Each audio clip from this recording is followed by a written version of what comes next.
Bonjour à tous, je m'appelle Victoria et je suis étudiante à l'Université d'Extremadura.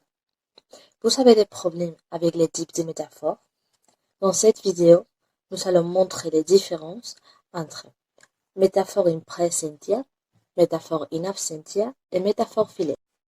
Mais avant tout, il faut bien distinguer les termes métaphore et comparaison.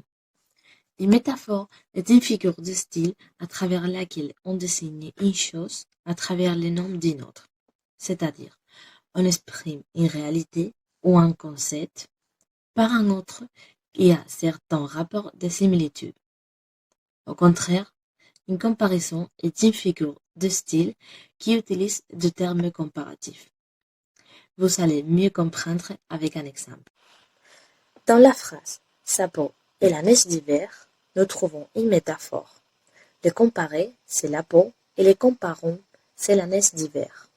Entre eux, il y a un rapport de similitude comme peut être la clarté. Dans « sa peau est blanche comme la neige d'hiver », nous trouvons une comparaison parce qu'il y a un terme comparatif comme. En premier lieu, la métaphore in presentia désigne une métaphore où les deux termes de la comparaison, les comparons et les comparés, sont les deux présents dans la phrase. Par exemple, mon enfance a été un ensoleillé arc-en-ciel. Le comparé enfance et les comparons ensoleillé arc-en-ciel sont les deux présents dans la phrase.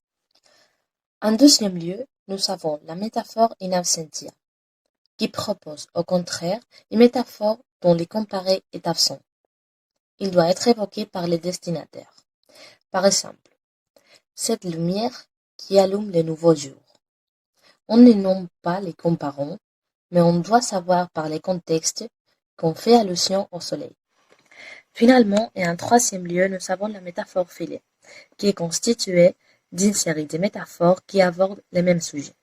Nous pouvons reconnaître ce type de métaphore parce que les mots utilisés appartiennent au même champ lexical et elle peut rassembler plusieurs lignes. Par exemple, une métaphore filet d'une fleur serait un bel ornement qui pousse de la terre, messager du printemps, rempli de couleurs et de bonheur. J'espère avoir résolu tous vos doutes sur la métaphore. Au revoir.